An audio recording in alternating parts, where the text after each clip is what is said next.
ಹೊನ್ನಾವರದ ಬಡ ಕುಟುಂಬದಲ್ಲಿ ಜನಿಸಿರ್ತಕ್ಕಂತಹ ಒಂದು ಕೃಷಿಕ ಕುಟುಂಬದಿಂದ ಬಂದಿರತಕ್ಕಂತಹ ಒಂದು ಹೆಣ್ಣು ಮಗಳಿಗೆ ಆರೋಗ್ಯದಲ್ಲಿ ತುಂಬಾ ಸಮಸ್ಯೆ ಹೇಳ್ತಕ್ಕಂಥದ್ದಿದ್ದು, ತಲೆಯಲ್ಲಿ ಒಂದು ರೀತಿಯಲ್ಲಿ ಆಗ್ತಕ್ಕಂಥದ್ದು, ಹೊಟ್ಟೆಯಲ್ಲಿ ಒಂದು ರೀತಿಯಲ್ಲಿ ಆಗ್ತಕ್ಕಂಥದ್ದು, ಕೈ ಕಾಲುಗಳಿಗೆ ಶಕ್ತಿಯೇ ಇಲ್ಲದೇ ಇದ್ದಾಗೆ ಆಗುವಂಥದ್ದು, 18ರಿಂದ 20 ವರ್ಷದ ಒಳಗಿನ ಮಗು ಆಗಿ ಇರತಕ್ಕಂಥವಳಲ್ಲಿ ಈ ರೀತಿಯಾದಂಥ ಸಮಸ್ಯೆ ಕಾಣಿಸ್ಕೊಂಡು ಆಗಾಗ ಪ್ರಜ್ಞೆ ತಪ್ಪಿ ಬೀಳತಕ್ಕಂತಹದ್ದು ಉಂಟಾಗ್ತಾ ಇತ್ತು. ತದನಂತರದಲ್ಲಿ ಅವರು ತುಂಬ ಔಷಧಿಗಳನ್ನು ಇತ್ಯಾದಿಗಳನ್ನೆಲ್ಲ ಮಾಡಿದರೂ ಕೂಡ ಯಾವುವೂ ಕೂಡ ಕೆಲಸಕ್ಕೆ ಬಾರದೇ ಇದ್ದಂತಹ ರೀತಿಯಲ್ಲಿ ಆಗಿ ಹಲವು ಜ್ಯೋತಿಷ್ಯಗಳ ಬಳಿಯಲ್ಲಿ ಹೋದಾಗ ಧರ್ಮಸ್ಥಳ ಇತ್ಯಾದಿ ಆದಂತಹ ಯಾತ್ರೆಗಳನ್ನು ಮಾಡಿ ಅಂತ ಹೇಳೋದಾಗಿ ತಿಳಿಸ್ತಾರೆ.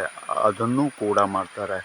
ಆದರೂ ಕೂಡ ಕೊಂಚನೂ ಕೂಡ ಆರಾಮಾಗದೆ 2ರಿಂದ 3 ವರ್ಷಗಳು ಖಂಡಿತವಾದ ನಂತರದಲ್ಲಿ ಏನು ಮಾಡಲಿಕ್ಕೆ ಸಾಧ್ಯವಾಗದ ಪರಿಸ್ಥಿತಿಯಲ್ಲಿ ಇರುವಾಗ ಓರ್ವ ವ್ಯಕ್ತಿಗಳು ನಗರ ಬಸ್ತಿ ಕೇರಿಯಲ್ಲಿ ಇರ್ತಕ್ಕಂಥ ನಮ್ಮ ಮಾಹಿತಿಯನ್ನು ಕೊಡ್ತಾರೆ. ಅವರು ಅರೆಕ್ಷಣವೂ ಕೂಡ ತಡ ಮಾಡದೆ ನಮ್ಮಲ್ಲಿಗೆ ಬಂದು ಹೀಗಾಗಿದೆ, ಸರಿಪಡಿಸಿ ಕೊಡಬಹುದಾ ಅಂತ ಹೇಳೋದಾಗಿ ಕೇಳ್ತಾರೆ.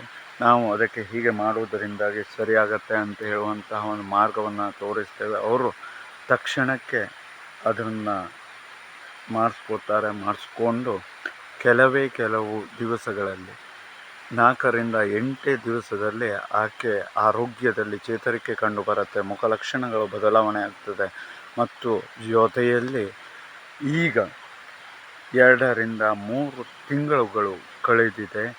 ಆರೋಗ್ಯವಂತಳಾಗಿ ಆಹಾರಗಳನ್ನು ಸರಿಯಾಗಿ ಸೇವನೆಯನ್ನು ಮಾಡ್ತಾ ದಷ್ಟಪುಷ್ಟವಾಗಿ ಬೆಳೆಯುತ್ತಾ ಚೆನ್ನಾಗಿ ನಗ್ನಗ್ತಾ ಇದ್ದಾಳೆ. ಇದು ದೈವಿಕವಾದಂತಹ ಶಕ್ತಿಯಿಂದ ಸಾಧ್ಯ. ಯಾವುದೇ ಒಂದು ಔಷಧಿ ಇತ್ಯಾದಿಗಳಿಲ್ಲದೆ ಕೇವಲ ದರ್ಭ ಚಿಕಿತ್ಸೆಯಿಂದ ಮಾತ್ರ ಸಾಧ್ಯ. ಹಾಗಾಗಿ ನಿಮ್ಮಲ್ಲಿಯೂ ಕೂಡ ಯಾರಿಗಾದರೂ ಈ ರೀತಿಯಾದಂತಹ ಸಮಸ್ಯೆಗಳಿದ್ದರೆ ಅವರು ಸ್ಪಂದನೆಯನ್ನು ಮಾಡಿದರೆ ಯಾವ ಔಷಧಿಯೂ ಕೂಡವಿಲ್ಲದೆ ದೈವಿಕವಾದಂತಹ ಅನುಗ್ರಹದಿಂದಾಗಿ ದರ್ಭ ಚಿಕಿತ್ಸೆ ಮೂಲಕವಾಗಿ ನಮ್ಮ ಆರೋಗ್ಯವನ್ನು ಸರಿಪಡಿಸಿಕೊಳ್ಳಲಿಕ್ಕೆ ಸುಲಭ ಮತ್ತು ತುಂಬ ಉತ್ತಮವಾದಂಥದ್ದು. ಮತ್ತು ಅಷ್ಟೇ ಅಲ್ಲದೆ ಎಷ್ಟೇ ಹಣವನ್ನು ಖರ್ಚು ಮಾಡಿದರೂ ಕೂಡ ಸಾಧ್ಯವಾಗದೇ ಇರತಕ್ಕಂಥದ್ದು ಕೆಲವು ಹಣದಲ್ಲಿ ನಾವು ಆರೋಗ್ಯ ಭಾಗ್ಯವನ್ನು ಸಂಪಾದಿಸಿಕೊಳ್ಳಬಹುದು ಮತ್ತು ಚೆನ್ನಾಗಿ ಜೀವನವನ್ನು ನಡೆಸಬಹುದಾಗಿದೆ.